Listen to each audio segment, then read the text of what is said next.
Saya coba mengambil tema hindari 7 hal yang akan mendatangkan kesulitan dalam hidup kita. Hindari 7 ini. Dan saya pernah sampaikan ini kalau nggak salah. Mohon maaf kalau diulang. Apa 7 hal ini? 1. Syirik, menyekutukan Allah Subhanahu wa Ta'ala. Apa kesulitannya nanti?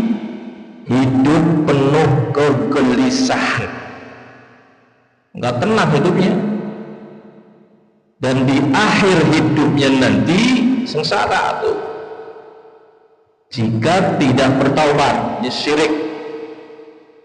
Sehingga saya ulang dalam surat An-Nisa ayat 48, innallaha la yaghfiru ayyushraka bih, dosa yang tidak bakal diampuni oleh Allah, syirik. Sesungguhnya Allah tidak akan mengampuni dosa syirik. Apa syirik? Menyekutukan Allah. Dalam hadis Nabi Muhammad SAW, hadis riwayat Muslim, Rasulullah SAW bersabda, barang siapa mati meninggalkan dunia ini dalam keadaan syirik, menyekutukan Allah Subhanahu wa Ta'ala dengan sesuatu, apa kata Rasulullah, maka dia pasti masuk neraka. Sengsara tuh air hidupnya. Kenapa? Dosa terbesar di hadapan Allah itu syirik. Yang kedua, hindari kedua ini. Apa itu? Durhaka kepada kedua orang tua.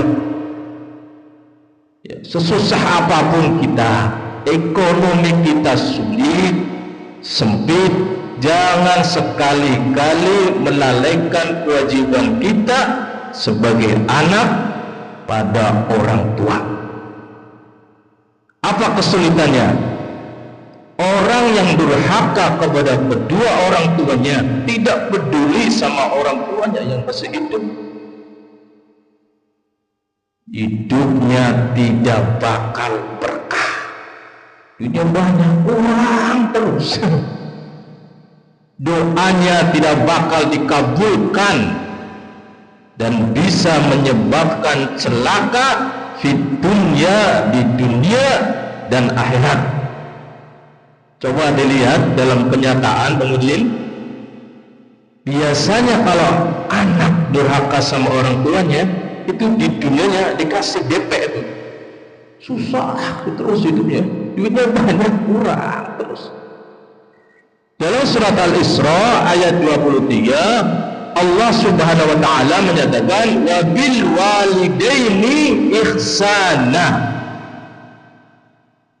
sama orang tua, bapak ibu kita, Allah berpesan ihsana, berbuat baik. Walaupun kita susah, sulit ekonomi, ya setidak-tidaknya tengoklah silaturahmi. Begitu kan? Al-Isra ayat 23, dan Rabbmu telah memerintahkan agar kamu jangan menyembah selain Dia, dan hendaklah kamu berbuat baik kepada ibu bapakmu. Ini urutan kedua setelah perintah Allah, jangan menyekutukannya. Yang kedua diiringi itu berbuat baik sama orang tua. Dalam satu hadis Nabi Muhammad SAW, hadis riwayat Bukhari dan Muslim, Rasulullah SAW bersabda, maukah kalian aku beritakan dosa besar yang paling besar? Dosa sudah besar, paling besar. Tadi syirik kata masuk, yang gua apa? Di antaranya beliau menyebutkan durhaka kepada kedua orang tuanya. Kalau sudah meninggal gimana? Perbanyak mendoakan, ya Allah ampuni dosa orang tua saya, ya Allah. Tuh baktinya. Kita sedekah separuh dah pahalanya untuk orang tua kita. Itu kemudian. Yang ketiga, hal yang bisa mendatangkan kesulitan, meninggalkan sholat. Batamam, agamanya apa batamam? Islam. Apa Islam? Isa, subuh, lohor, A-nya asar, M-nya maghrib.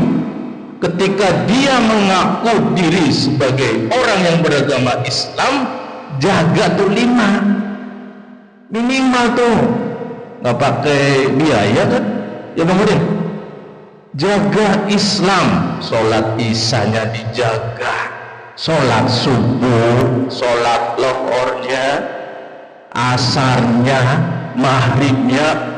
Secapek apapun kita, selelah apapun kita, jangan tinggalkan sholat. Dalam surat Maryam 59, apa kesulitannya ketika orang dengan gampang dan mudahnya meninggalkan sholat? Hati keras, hati menjadi keras, hidupnya tidak tenang, gelisah, dan mendapat murka Allah Subhanahu wa ta'ala. Dalam surat Maryam 59, fakhalafa min ba'dihim khalfu adha'us shalah. Allah menyatakan, maka datanglah sesudah mereka pengganti yang buruk. Siapa pengganti yang buruk? Mereka yang adha'us shalah, menyia-nyiakan sholat, lalai, tidak pernah menjalankan, tidak pernah melaksanakan sholat. Gampangnya tadi itu Islam, jaga itu 5 itu. Yang menyia-nyiakan sholat dan mengikuti syahwatnya. Ketika orang maaf tidak pernah sholat, biasanya muncul dalam tindak tanduknya, tingkah lakunya, syahwat yang nomor 1 dipertamakan tuh. Berbuat maksiat gampang, ringan. Kenapa? Gak ada remnya sih, gak ada bentengnya. Sholat itu gak ada. Maryam 39, kata Allah Subhanahu wa ta'ala, maka datanglah sesudah mereka pengganti yang buruk, yang menyia-nyiakan sholat dan mengikuti syahwat, maka mereka kelak akan menemui kesesatan. Hadis Nabi Muhammad SAW, Rasulullah SAW bersabda, perjanjian antara kami dan mereka, siapa mereka? Orang-orang yang tidak beriman, kafir. Apa itu? Sholat. Barang siapa yang meninggalkannya, maka sungguh ia telah kafir. Summa na'udzubillah min zalik. Hati-hati ketika kita merasa sebagai seorang mukmin, seorang muslim, jangan sampai tinggalkan Islam itu. Isya, subuh, lohor, asar, maghrib, nggak perlu biaya. Ambil air wudu, sholat, sedekah pakai duit. Ya betul, sholat nggak usah, datang aja ke musola, ambil wudu, sholat, nggak khusyuk, nggak apa-apa. Kerjakan perintah Allah, sholat itu dulu, bertahap, diusahakan khusyuknya, kan gitu. Yang keempat, para jamaah rahmat Allah Subhanahu wa ta'ala, 7 hal yang bisa menyulitkan kita. Apa itu? Makan harta haram. Hati-hati ini, jangan sekali-kali memberikan harta ke anak kita, istri kita, uang riba, suap, hasil curang, hasil menipu. Subhanallah, masih mending bangunin ya, jalan dagang ya, jujur, hasilnya diberikan kepada anak istri, luar biasa. Kesulitannya apa? Ketika orang doyan makan harta haram, hasil korupsi lah, hidupnya penuh kesempitan, rezeki sempit, dunia banyak, kurang terus. Doanya tidak bakal dikabulkan Allah Subhanahu wa taala. Dalam surat Al-Baqarah 275, Allah Subhanahu wa taala berfirman, orang-orang yang makan riba, alladzina ya'kuluna riba, makan riba, hati-hati ini, la yaqumuna, tidak dapat berdiri melainkan seperti berdirinya orang yang kemasukan setan kena gila. Kenapa? Makan haram, hidupnya gelisah, dunia banyak gelisah saja itu, hidupnya nggak tenang itu. Rasulullah SAW bersabda, sesungguhnya Allah itu baik dan tidak menerima kecuali yang baik. Berikanlah kepada anak kita, istri kita, harta yang halal. Jangan harta dari tidak jujur, jangan menipu orang, jangan riba, jangan hasil korupsi. Kalau kita sayang dengan anak kita, berikan yang halal. Hadis riwayat Muslim yang kelima, para jamaah Allah Subhanahu wa taala, jangan menzalimi orang lain. Dalam surat Ibrahim, apa kesulitannya? Ketika kita berbuat kezaliman dengan sesama, doa orang yang dizalimi akan dikabulkan Allah Subhanahu wa taala dan pelaku akan merasakan akibatnya di dunia dan akhirat. Kenapa?